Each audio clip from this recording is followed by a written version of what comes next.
And why don't you tell us where your first home was and about your first Christmas and your first car, some of those early things from the early years. That's going way back, isn't it, Grandma? That's going way back. Early years. Such happy, happy memories. Actually, our first home was in Idaho Falls. We had First, a second, third, fourth, and fifth, right? all of them. We've lived in Idaho Falls from the beginning of our marriage. But we did have an apartment in what was considered a real good apartment. It was kind of expensive. And it was kind of big, so we moved out of it after just a month or so and moved into the duplex that Grandmother Brunt had. And she had passed away, but the duplex was left to Uncle Roy and Aunt Maud and me. And so we moved into it, one side, and lived there till after Mary Jane was born. Was that the one on Canal? On Canal. It's right close to the temple and the hospital. And that was our first home. That's where we were living when we went to church one day in our early marriage. We were married in June, and in I think it was November.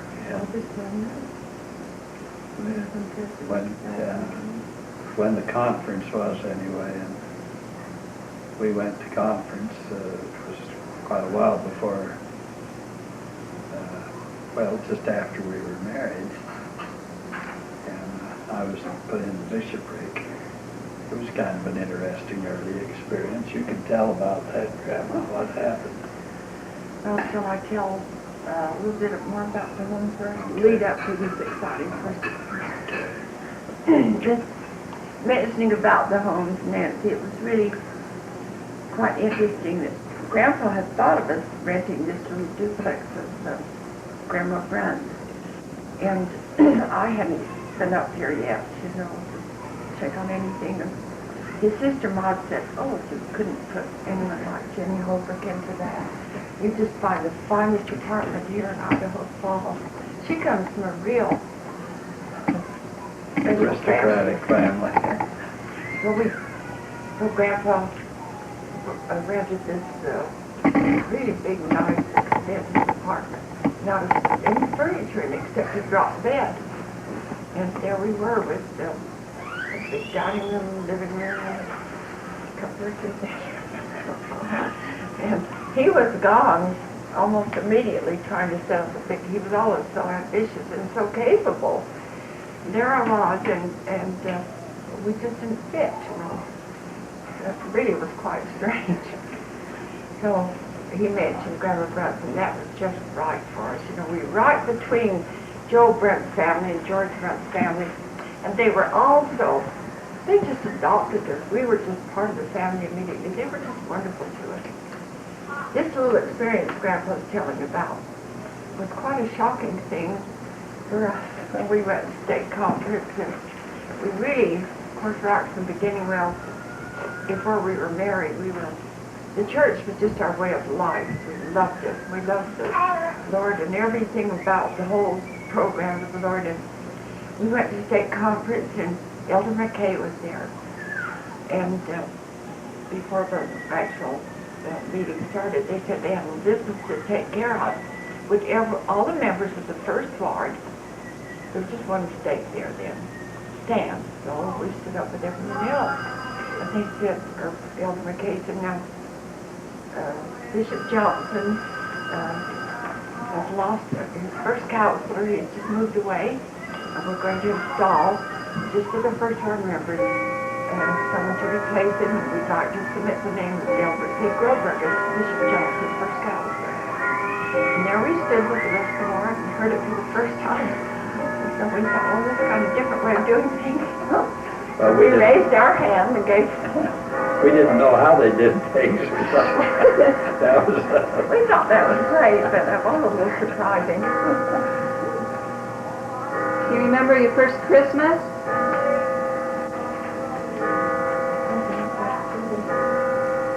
I don't really remember whether we had quite a few cousins, and we had lots of friends there in Idaho Falls. Whether we went to Provo or not, I'm not sure. I'm sorry we don't recall that. We did I have... think we went to Provo. We went there back and forth so much as we do today. Only it took a couple of days then. We got a new automobile quite early, a 1930 Chevrolet sedan, and it cost $650, right new. And That was a lot for us, you know. and of course, we just made a down payment on it and signed up for 18 months at $35 a month. And I'll tell you, before we got it paid for, we were right into the Depression, and we took it back to the garage and asked if they'd take it back, and we only owed about $250, and they said no, they wouldn't take it back. They had too many of them coming back. And we said, well, okay then, so we paid it out. $35 a month, and when we got it all paid out, I traded it on a house. That's our start in the real estate business. We were just really in the insurance business. That put us in the real estate business. We traded the car for a house and got another car to boot. The fellow that we traded that owned the house had an older car and gave us the older car and also the down payment on the house, and so we had an old car. That was quite an interesting thing. This house was just a little doll house, and we just had Mary. We were expecting Julia right away. And Julia was born in that house, and it was quite small. It just had one bedroom and a living room and a kitchen and a bathroom. So you see, it was way too small. In fact, we couldn't even put the crib in the bedroom. We had to have it in the hall. We were expecting a new bedroom. Grandpa was surprising me. And I was surprised. It was, like you said, it was just a little dollhouse. It was just that. It was beautifully built. We sold it before very long, but we really enjoyed our visit there. Let me just mention about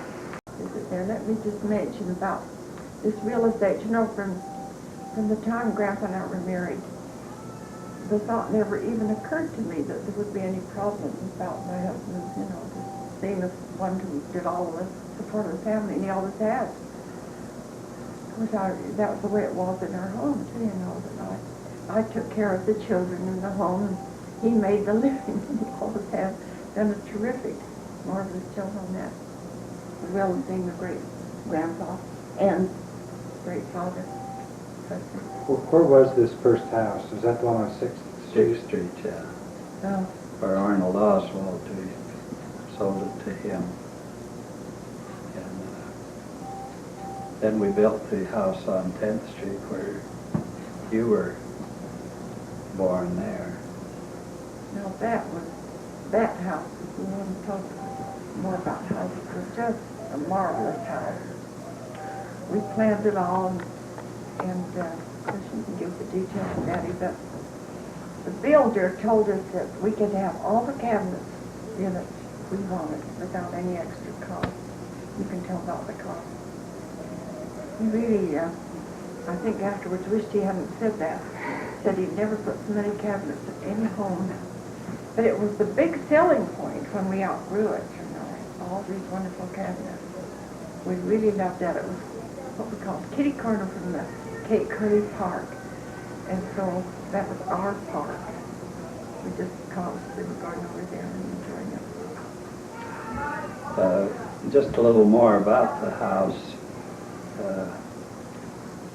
Adolph Johnson, who was kind of one of the founders of the Johnson planing mill, it's still operating and quite a big business there, drew the plans in just a sketch, and as Grandma said, when we said, what about the cabinets? And he says, well, have all the cabinets you want. He didn't draw any in. We just have all the cabinets that we wanted. And said, how much will it be?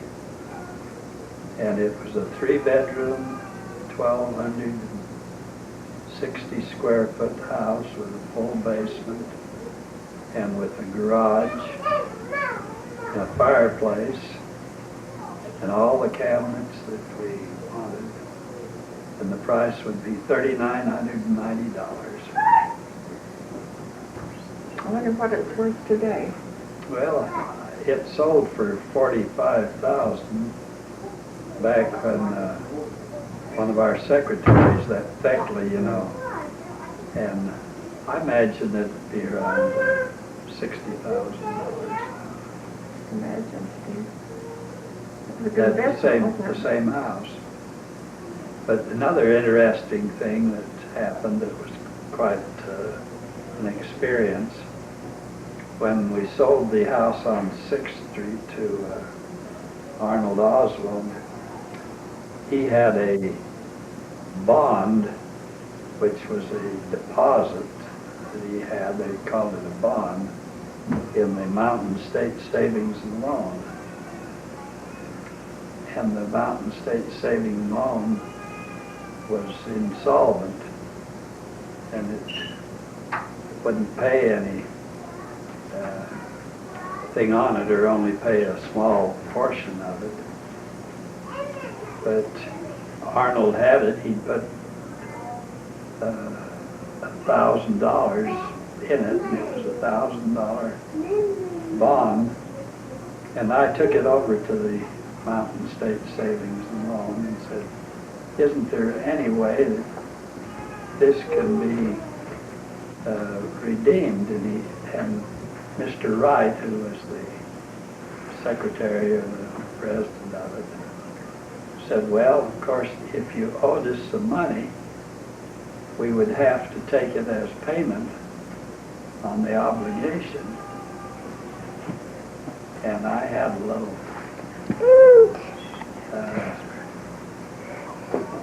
inkling of something, and I said, well, how about me borrowing money from you to build this house? And they said that would be fine. So I got a mortgage from them to build the house. And as soon as we got the house built, I paid $1,000 off on it. That was kind of a interesting thing that Arnold couldn't get anything out of it, and I really got $1,000 out of it. Of course, I'd given him credit for payment on the other house, but it was an experience. And we sure did like that house on 10th Street. It was, and we were there. Of course, you remember it, John. You were probably 7 years old, or 6 or 7 before.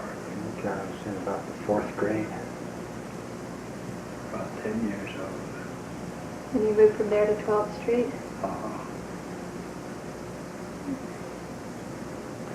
While we're talking about your homes, why don't you talk a little bit about the 12th Street home? That's one many of us remember. Well, there's some things about it that kind of like Brother Heber Austin once said when I told him that Uncle Joe had difficulty remembering some things And Brother Austin says, well, he's lucky. There's some things I wish I couldn't remember. And this, instead of being just a model, convenient, new house, it was an old, large, and in many respects inconvenient. It was the old style that had just the same size dining room and living room and kitchen. They were all great big rooms, a big living room and a big dining room and a big kitchen. And that was the ground floor. And then there was a big entrance and went upstairs, and then upstairs there was 4 bedrooms and a bath. And the reason that I thought it was necessary was that our family was really a little larger than the home on 10th Street would take care of, and we were still having children. And the war was on, and we couldn't get any material or opportunity to add on to the 10th Street house. And that we could buy this house and it would be big enough for us.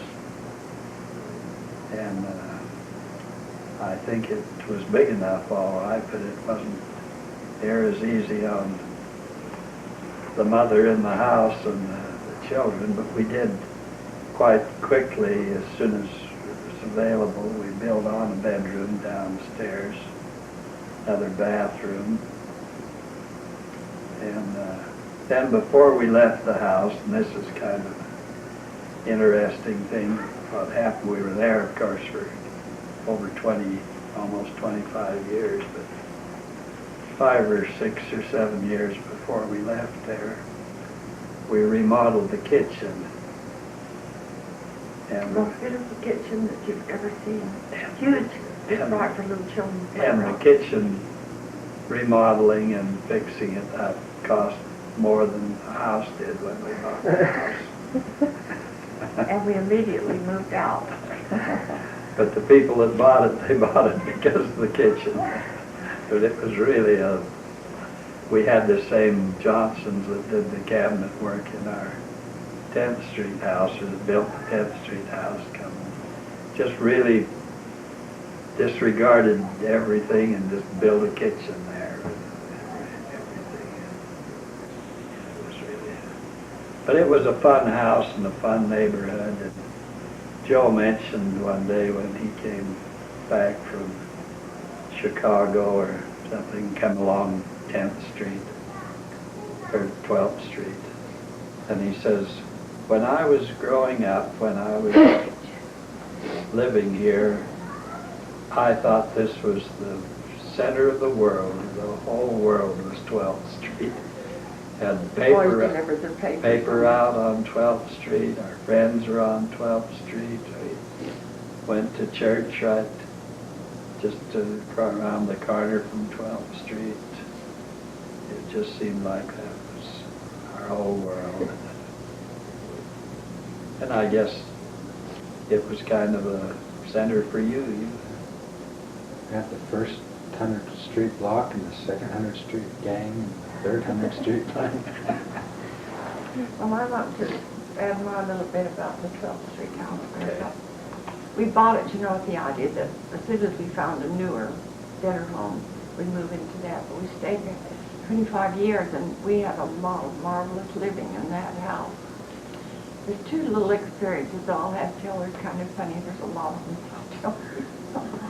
I remember when Uncle Alma Taylor, well, I should, before I tell this, mention that, being so old, and yet was sturdy and good, we didn't quite feel as obligated to take such good care of it as, for instance, John's family lived in this beautiful room, And Dee was always very innovative and creative, He and, I guess, Joel shared this one big bedroom. And they were told they could, do anything they wanted with the room, and they did. Including, Dee was, well, he was always making things and putting things together. So he decided that he needed a hole from the closet into the bedroom part, you know, put some electrical things through in here. And so he went ahead and cut a hole in the wall. Sister Andelin, the wife of our bishop at the time, called over, and she came up and she said, what's happening here? You know, I'd explained our children were very creative and we encouraged it, and fine, it was just great with me. She couldn't believe that I turned two little boys loose and just make holes in the wall or anything. And then the other one was when Uncle Alma Taylor, who was very special to all of my family, you know, my father's sister's husband. He, by the way, went with President Grant to start to open up the mission in Japan, the turn of the century. But we loved Uncle Alma.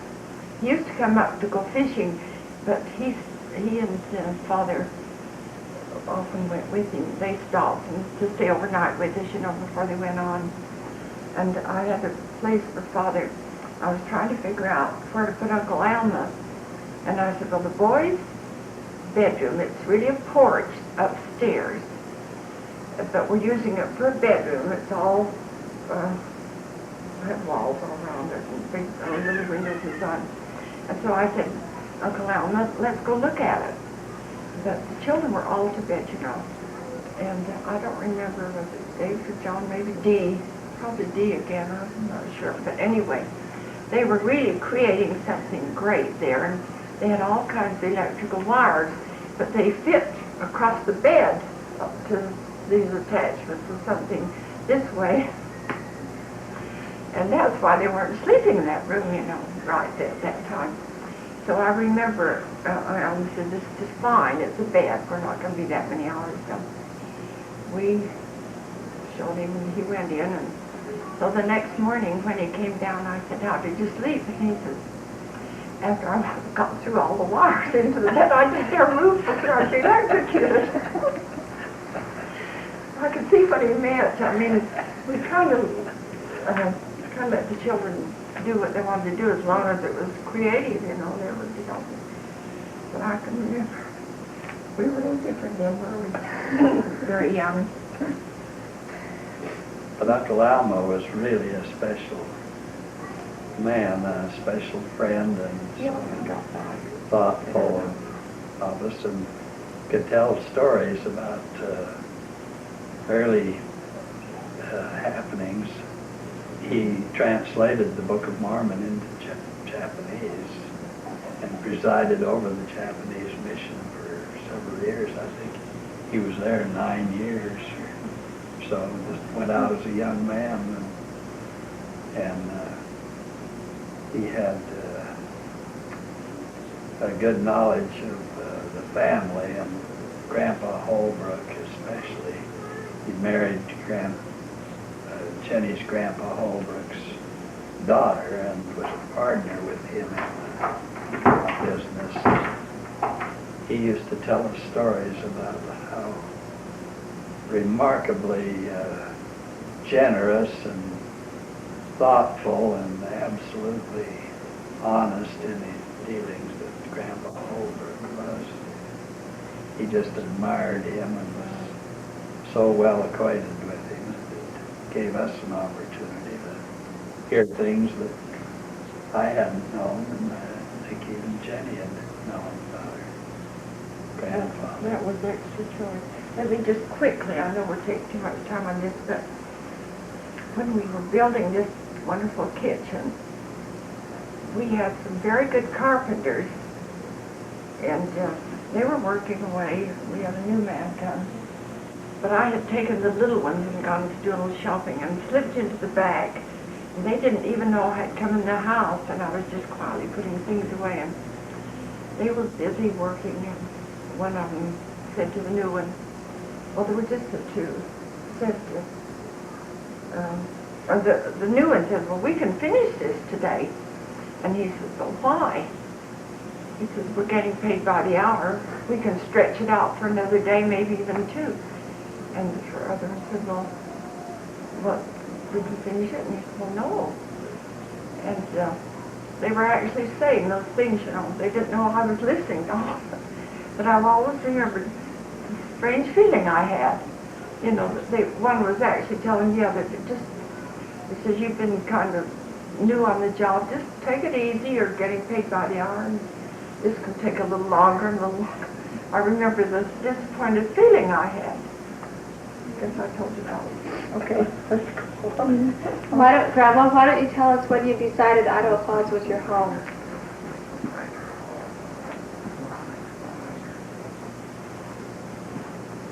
Well, I don't think there was any particular specific time.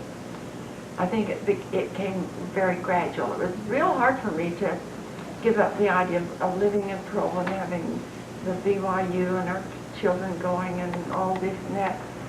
It took me quite a while to realize that that was our home. But I'm sure glad now that it was our home. You know, we had all these other. But I really was eager to get back to Provo, and I thought it had all the answers and so on. But our home is in Idaho Falls, very much so now. Well, I really had in mind that it would be all right for us to move to Provo if things worked out, but they never seemed to work out to go because, and we bought some property in Provo so that the children would have places to live, and we planned for them all to go to school there, and they all did. And they all graduated from they all graduated from BYU. And we had times when we thought, well, this will be a good time, or this will work out, but it just never did. And I think when we,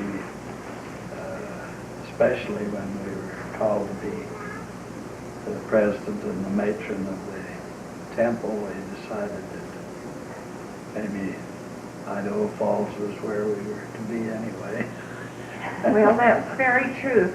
And before that, it took me quite a while to realize that, you know, when I had a strong attachment to Provo, I could just see how to raise a perfect family right there. I knew all the answers.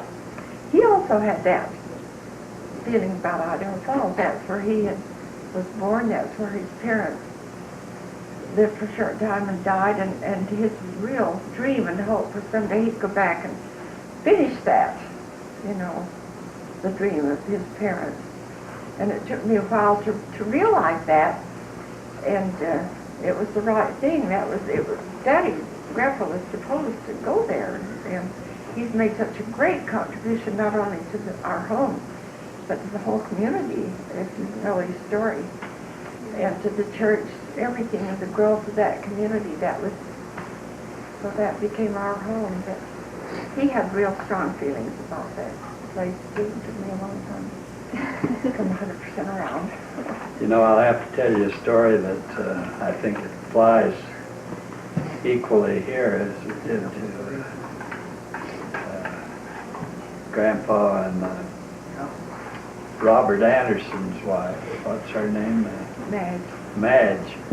They lived at Grandpa and Grandma Holbrook's place, and she was telling this story. We just heard this afternoon, a few minutes, a while ago. Robert told it to us, and Madge told it to you, so we got it from both. That Grandpa used to really take an interest in their children, and Robert and Madge had Rachel, and A child named Rachel. yeah, the baby, and Grandpa said, now, Madge, you've got to teach this child to sleep all night and train to sleep all night. And he would even Right come, from the beginning there. he'd come down in the morning and check up on her. One morning, he came down and said, now, did she sleep all night?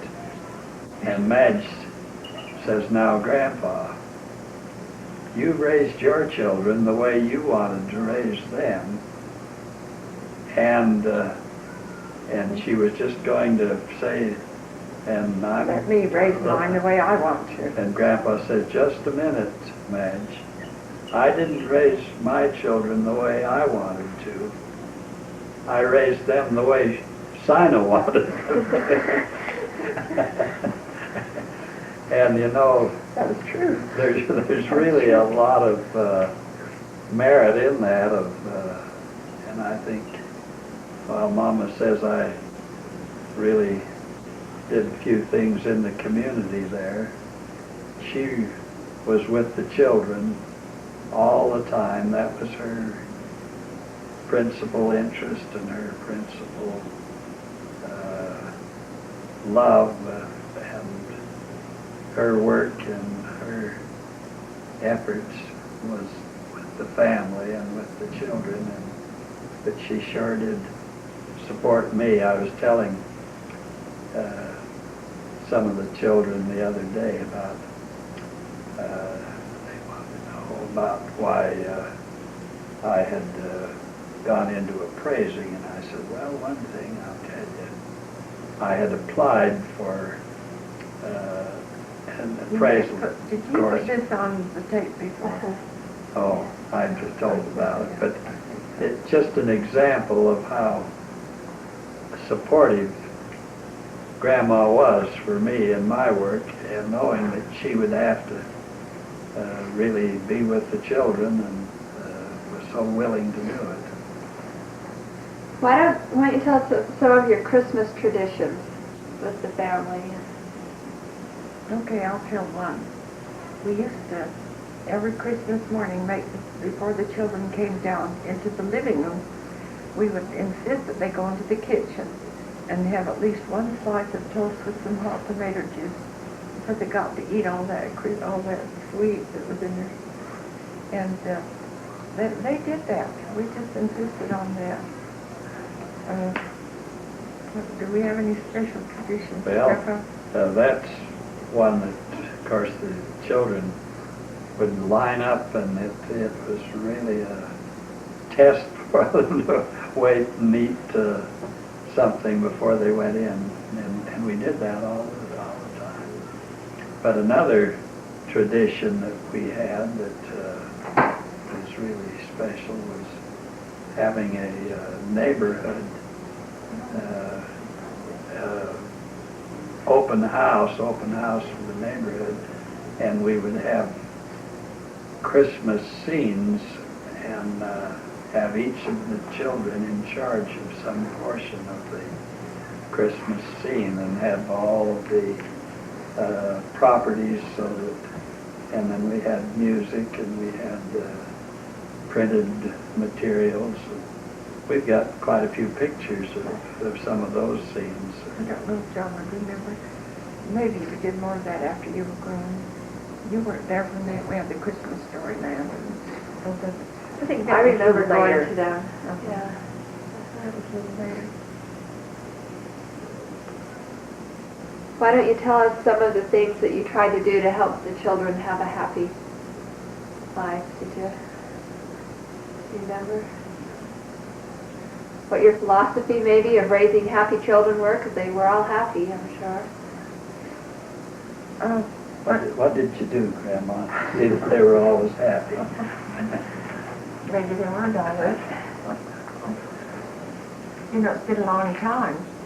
But I think basically it comes back to this, and I'm sure it's true with everyone who really understands.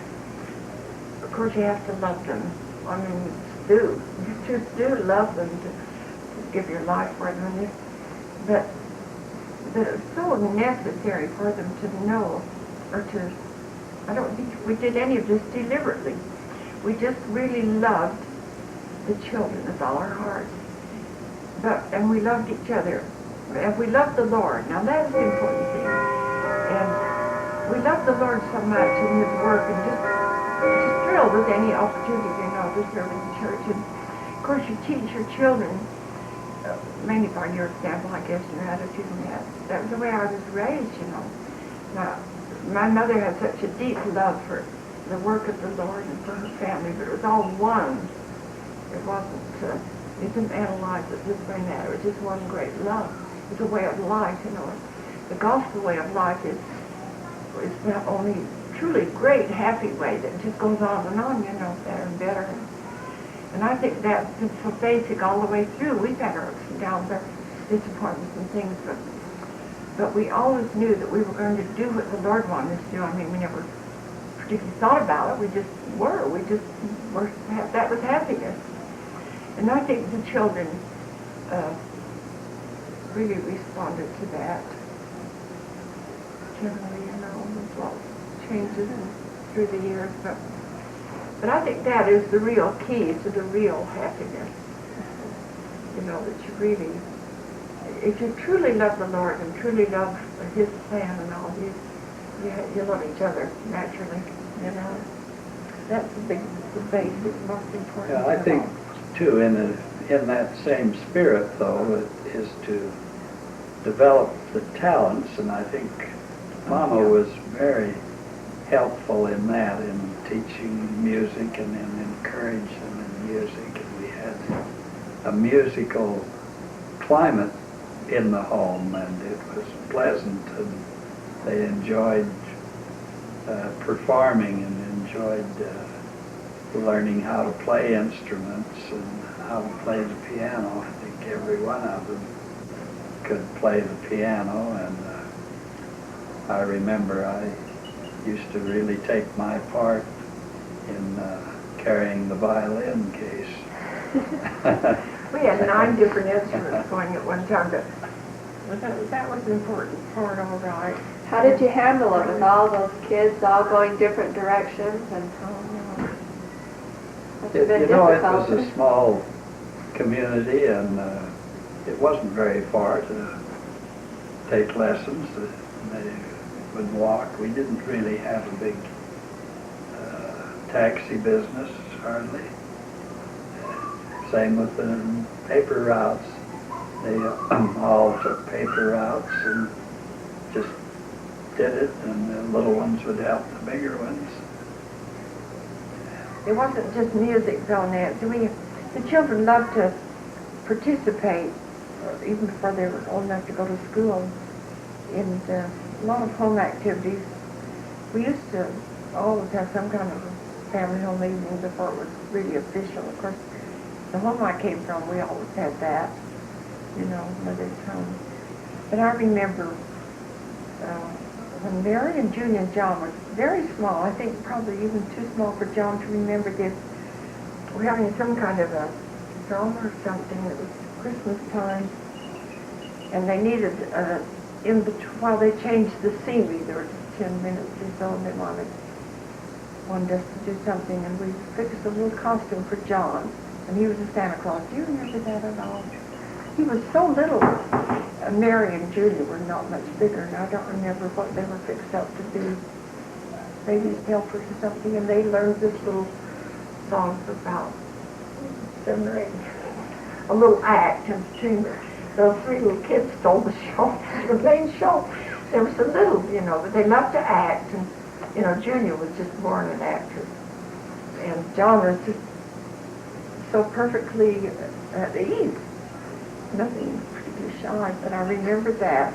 I remember making that costume. That was the hardest part, harder than Junior.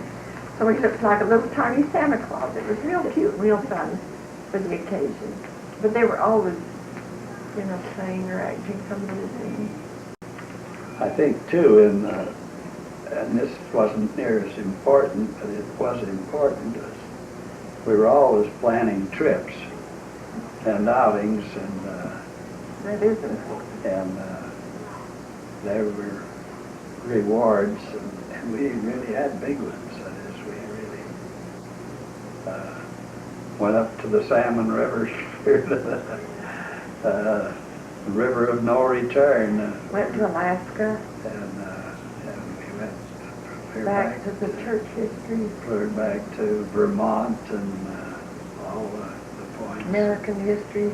And I think that with this other, the work and the practicing and the studying and the participation in the church was all basic, but in addition to that, we had these other happy times that the children planned for.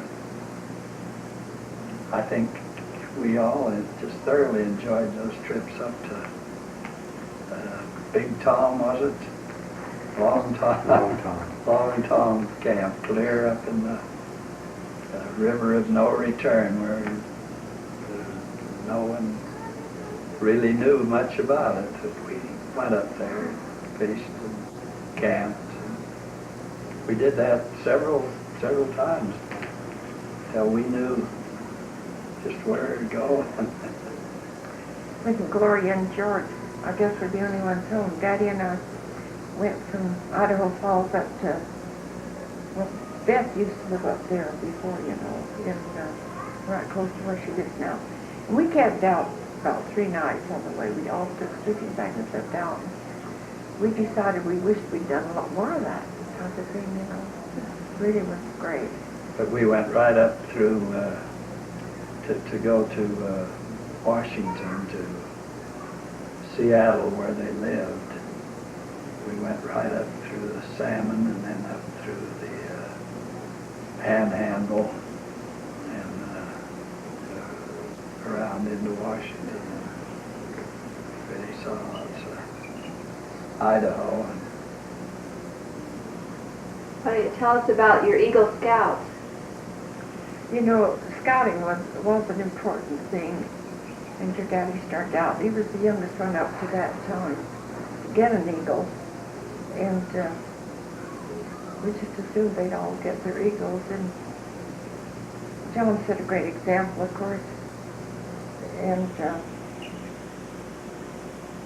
all the boys got their eagles except Dick. And it wasn't Dick's fault, it was mine. I was really the one that had to really check and follow, and I just didn't. But you know, he actually finished everything. And so when suddenly, he was married, wasn't he? And can you imagine being that stupid? We realized he never did get it. And so I actually called every one of those that had signed his things. I had all the materials. And he had completed everything, including life-saving.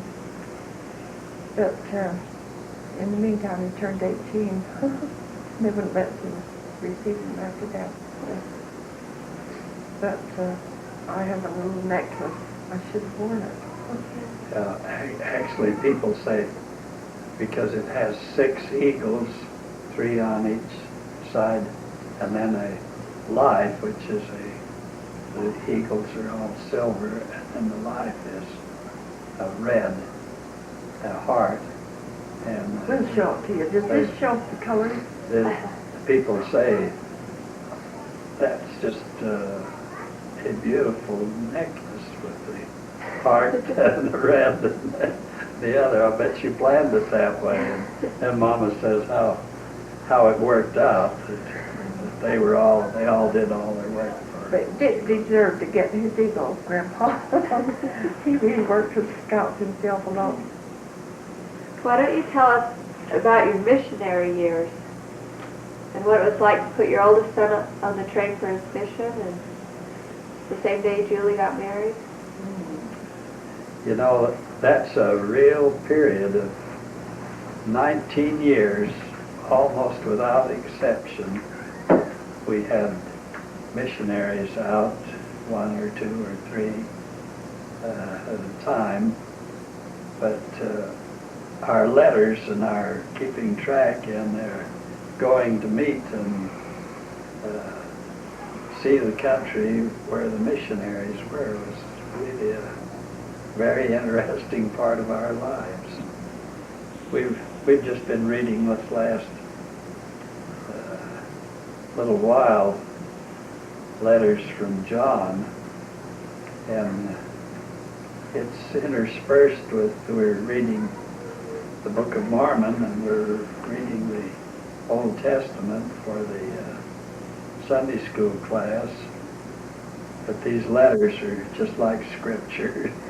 And we've gotten those letters over the years, just continually for just 19 years, and then of course,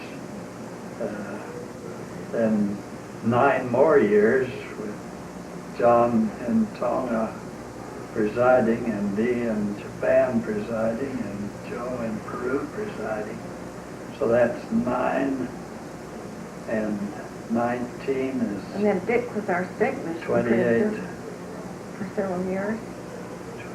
28 years. We've had letters going back and forth and been closely connected with mission and the family. Oh, that's been a blessing for the whole family. Constant, wonderful.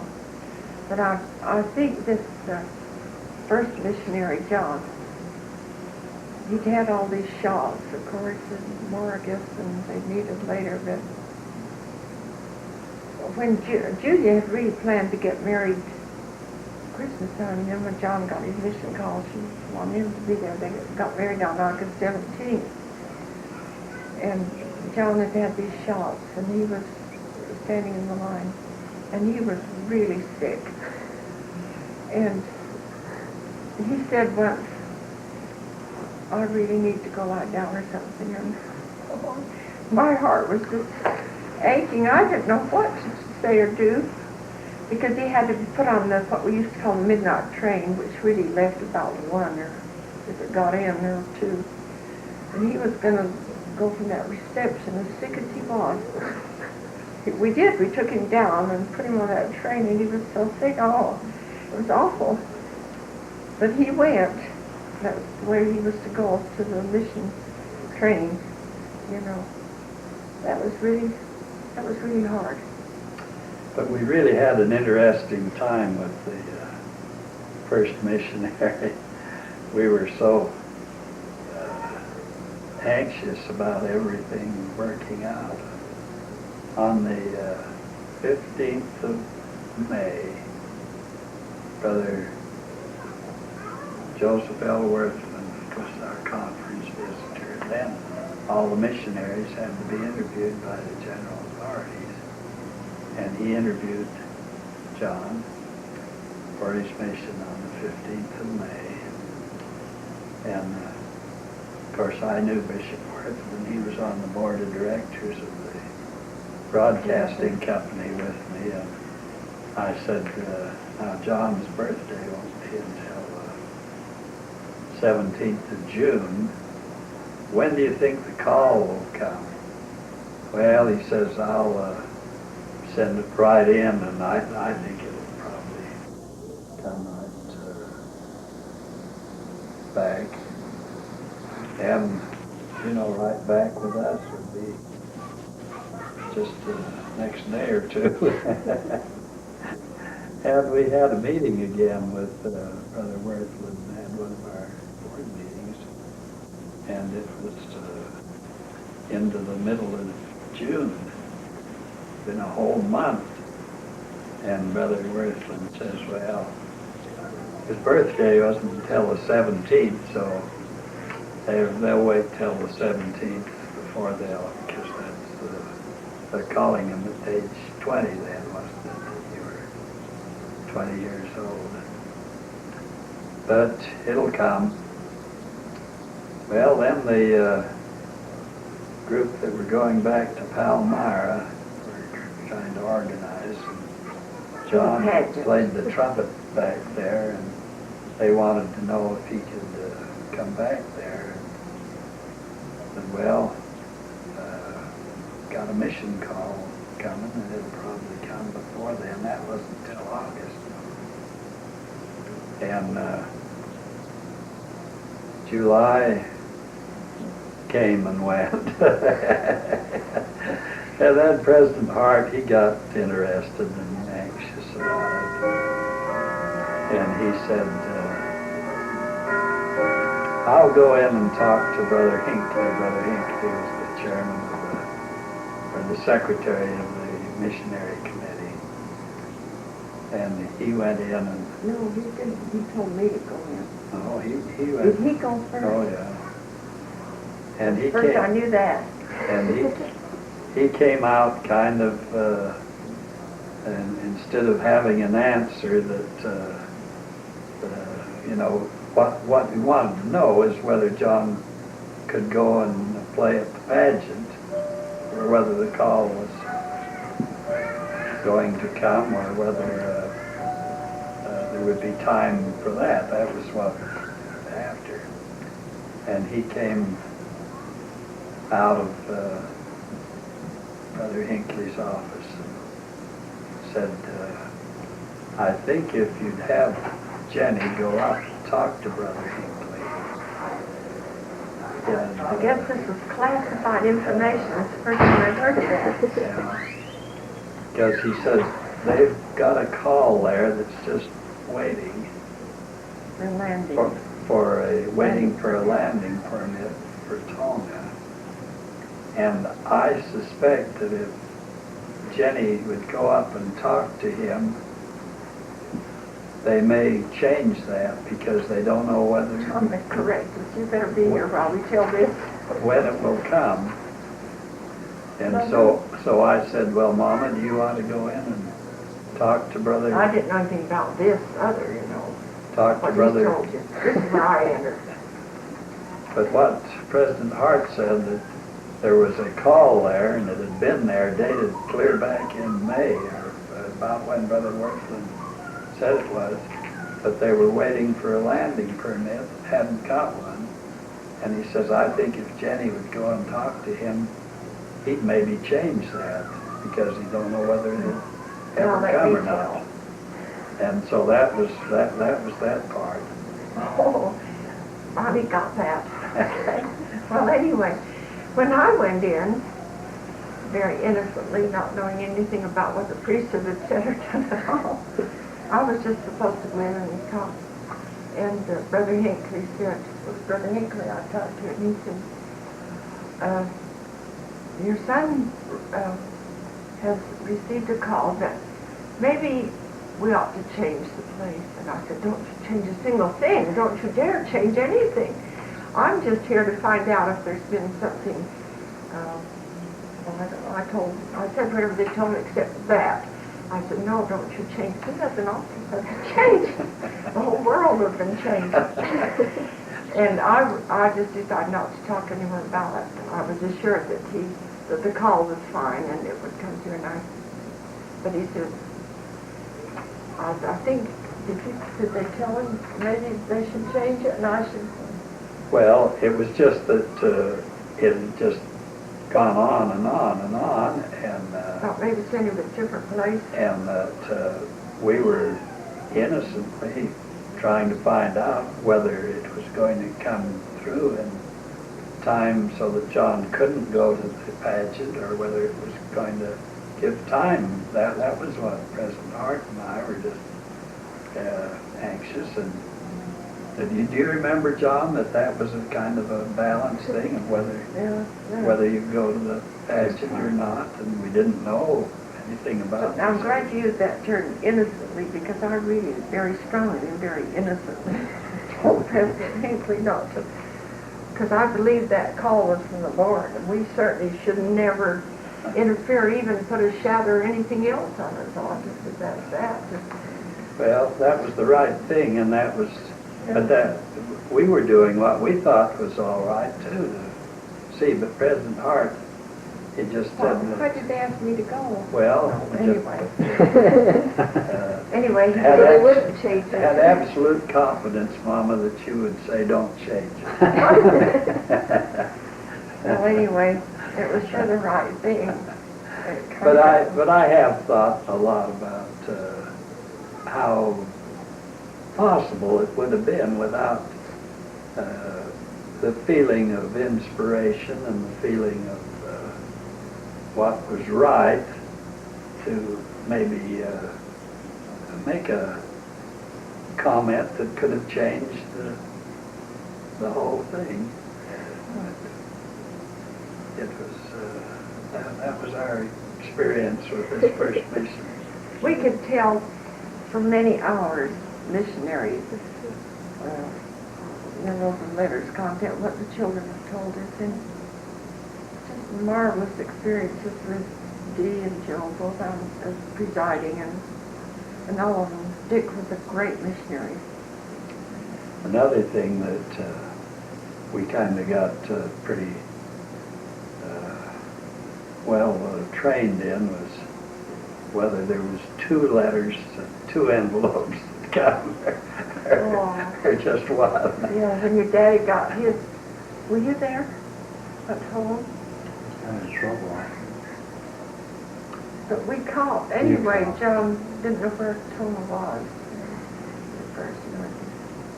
But they send out, at the time anyway, a letter from the church and then a letter from Murdoch Travel with the airplane information, If the it's, ticket. if it's a foreign. If it's a foreign mission.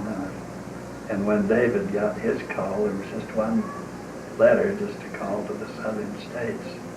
All the others had 2 envelopes. But referring back to letters, that was the most important part. You know, the mailman caught on, and we were always getting missionary letters, and we would always be excited about time. Usually they'd come about the same day of the week. And I used to kind of walk out in front. It got to be for a long time that mailman, if he had a blue letter, he'd wave it clear down at the locker, so, you know, I could see that blue envelope. He was as interested as before. That was on all those blue letters. We just had one in the United States. Great. Why don't we change the subject for a minute and talk about some of the major illnesses that you've had to go through. Grandpa's is pancreatitis, and Grandma with your shingles. And tell us how you handled that. You know, for years, the only hospital or doctor that we had was for the arrival of the babies. And I'll just tell this. Someone said to me one day, you've never been sick, have you? And neither is Jennie. And I said, well, no, she hasn't even been sick when she's had the babies. And I've never been sick.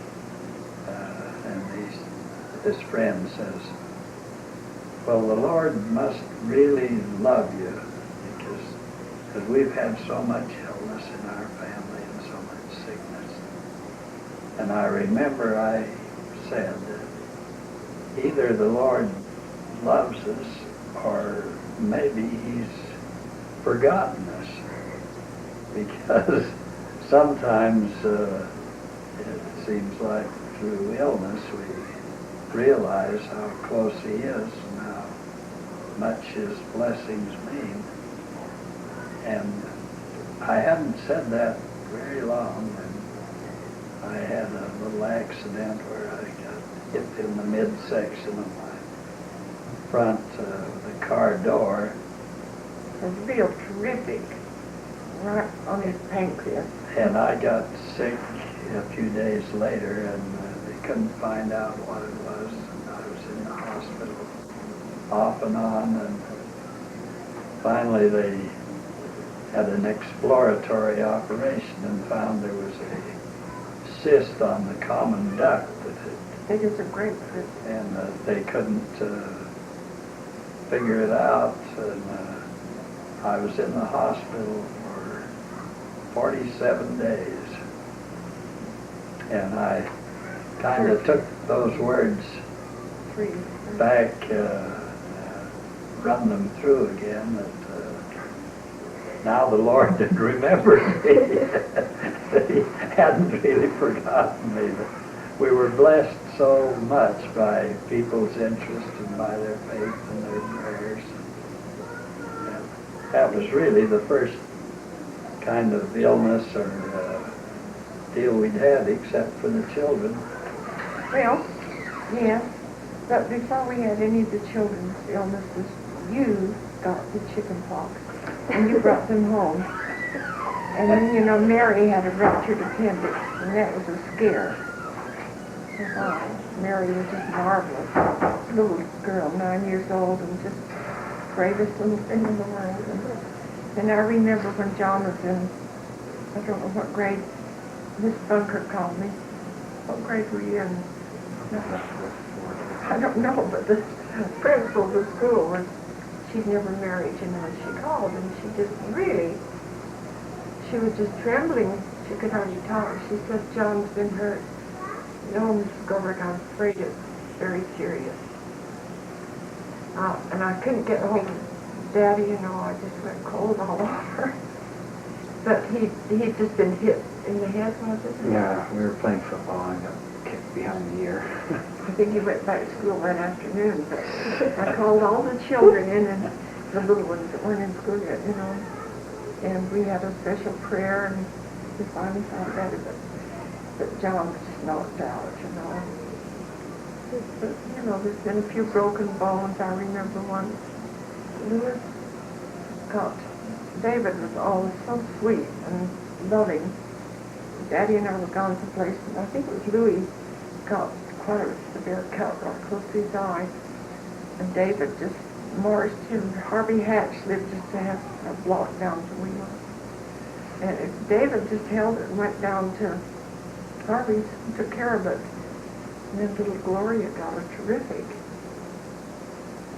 And then David got, you know, there's all kinds of things for accidents. Grandma, why don't you talk about your illness that you had later on? Well, actually, it wasn't that big of a deal, Nancy. Made it a little bigger than... But having the children, my first one was quite difficult. I wasn't quite well enough, built up enough, but we got along just great with having all the children. And we changed doctors in the middle of the stream, and we had Dr. West, didn't remember the last four, I think. But he just came to the hospital and told the nurses, now you do everything Mrs. Groberg tells you. Don't try to make any of the decisions, ask her. And so I was totally in charge of the last four, and they did, and it just went slick. The shingle, that was,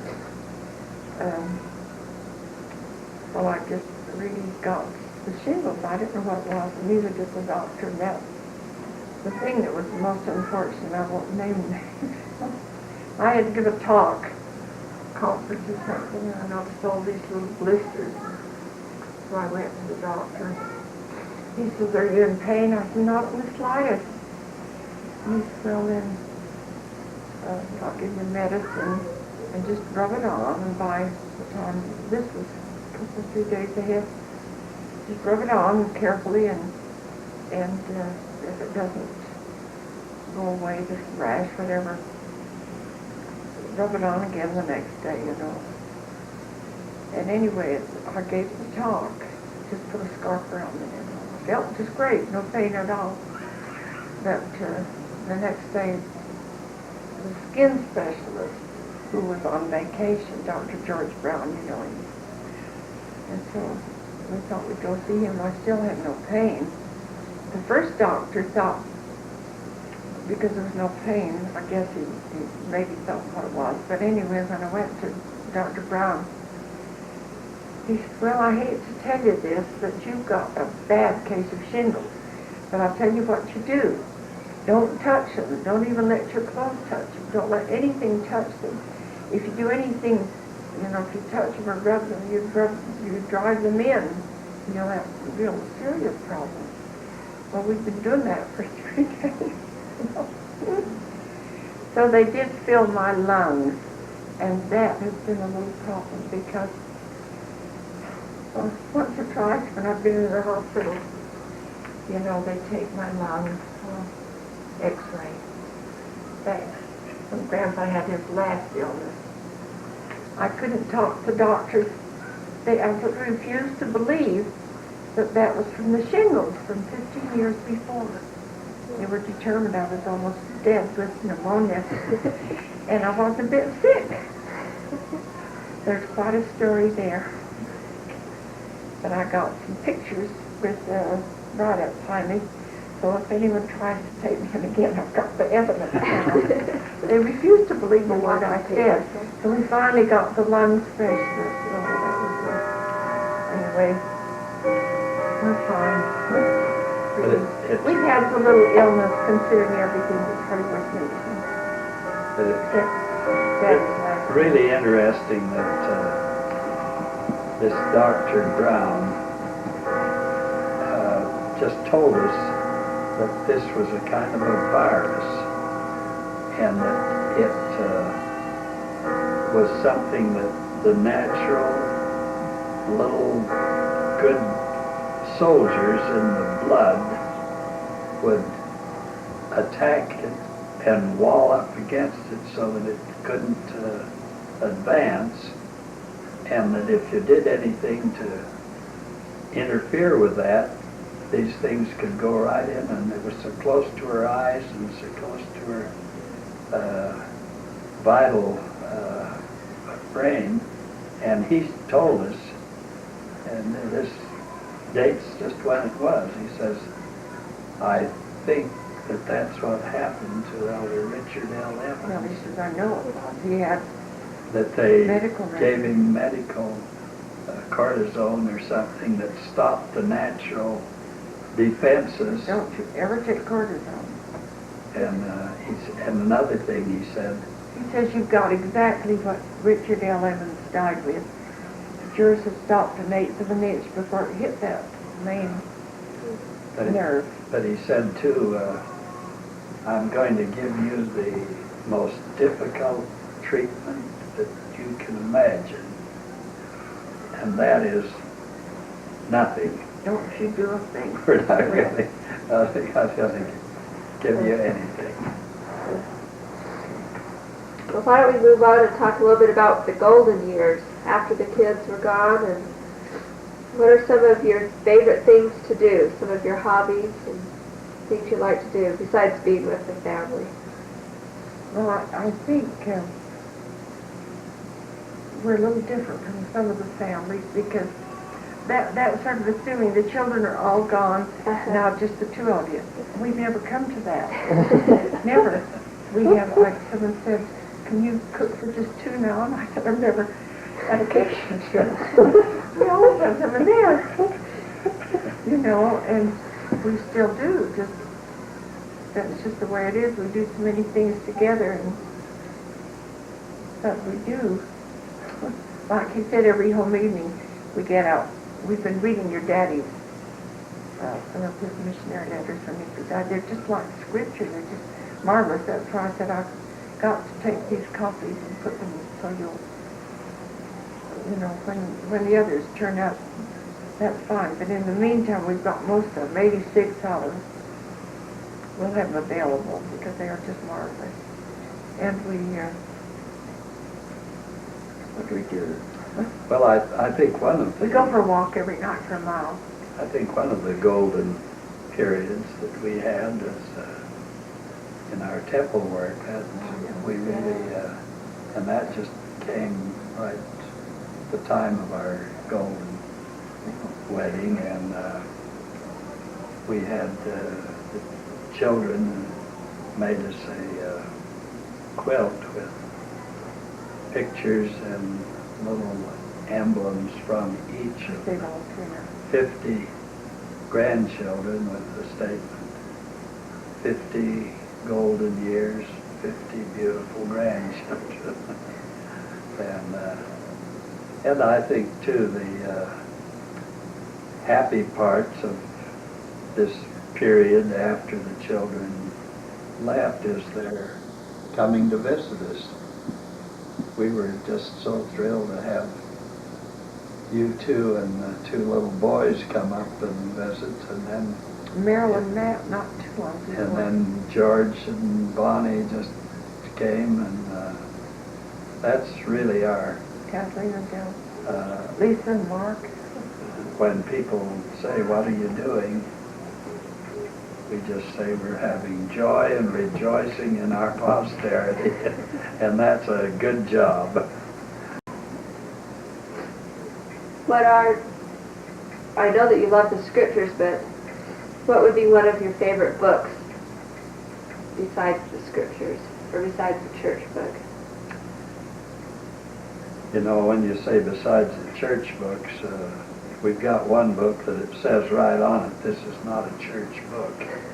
This is one that the responsibility is all mine. And you know, that was an interesting activity for some of these golden years, was assembling and getting that book on the Idaho Falls Temple published.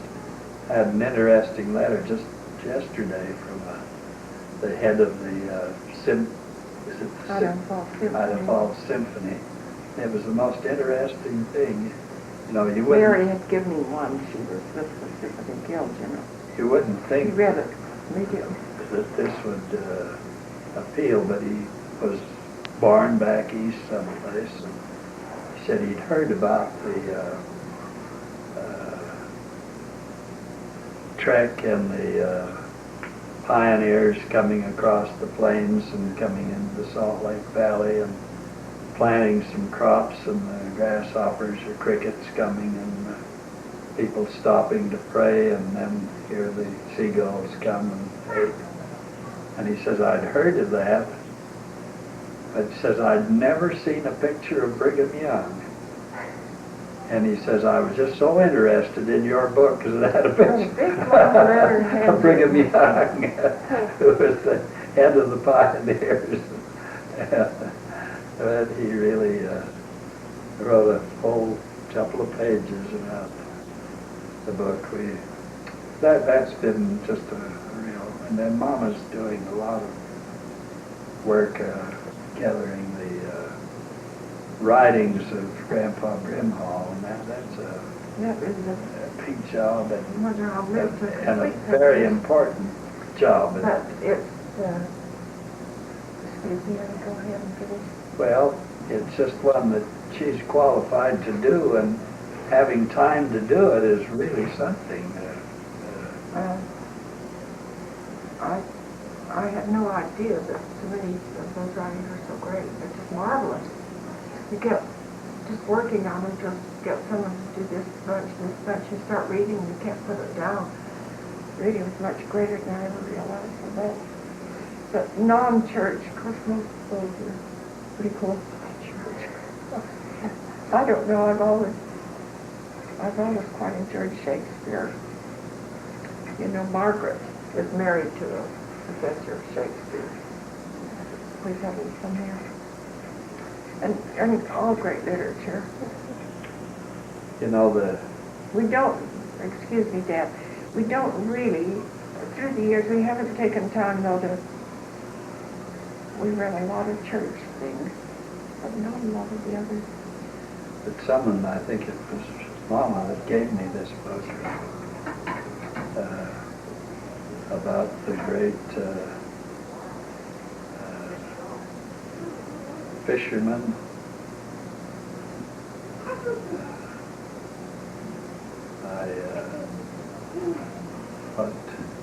I think you...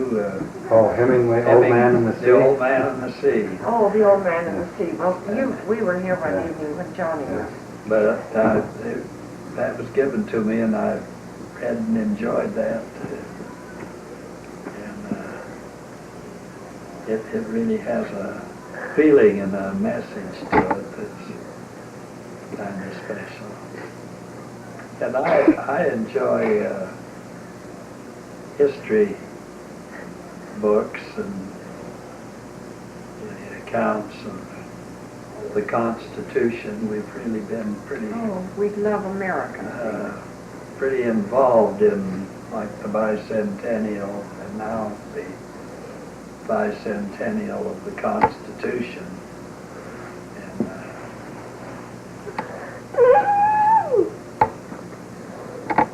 Joe, he was a real help to us up at Idaho Falls.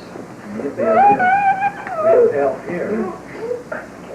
While we're on the subject of America, why don't you talk a little bit about some of your travels to other countries and which ones impressed you most?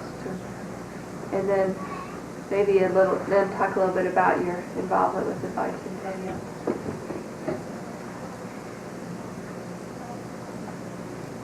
Well, Grandma,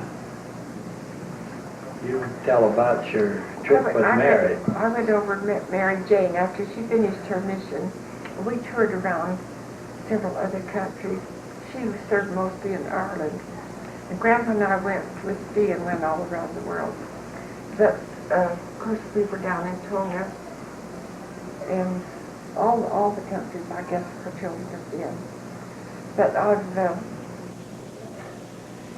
what I'm thinking of just kind of quickly is how much I've loved these other people. I just fell in love with those Tongan people, with my experience there. And I just come the Japanese and after the third or fourth, and I was very sincere. And Mother, you say that about everyone where one of your sons is. And you do. The saints in these countries are just have so much to give us. I just really fell in love with them.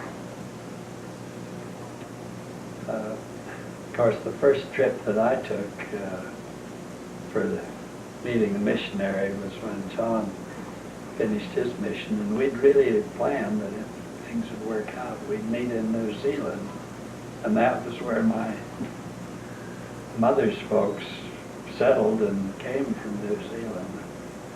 So I made the trip down to New Zealand, and this was interesting. I landed at Fiji on the airplane out of Nambi. That's where the airport was. And I understood from John's letter that he may be in Suva, and I called, and I couldn't get anyone on the line to give me a connection with John, but they said the ship was in and it was going on to New Zealand, and of course that's where we planned to meet. But I went from Nambi to New Zealand and was met by President Balloff. Ariel Balloff was the mission president. He met me and took me out to the mission home, and I told him that I'd tried to locate John, but that the boat was there, but I guessed that he would come on the boat because I couldn't get hold of him. And he put me up. We had a bed, and the next morning early he called me and he says, "John's down at the airport." He's got the plane, and so he and I went down to the airport. Met John. It had been almost 3 years since we'd met, since we'd been together, And his feet hurt. And he put on his shoes. And within a few days of cold weather, it was really winter, in June, and it was just about your birthday. And all at once I saw John's feet, and they were just raw. And I thought, we'll just have to take the next airplane home and see if we can get Mama to see John before his feet are completely gone, because they really were sore. And Ariel says, now here's the doctor that we use. He called him, and we went down to this doctor, and he had been in the Pacific Islands as a medical doctor during the war. And he just said, now we'll put this on, don't put your shoes on, just have sandals, don't have anything black, don't cover them up. And I says, and then do you think we should take the next plane and get home? He says, is that what you want to do? And I said, well, no, we plan to visit here and spend some time here and travel on. He said, do just what you plan. Wasn't that interesting that he knew? You know all about it. This fungus doesn't go away. Yeah. I don't know whether you were as concerned as I was, or whether you'd had it. I haven't had trouble with it.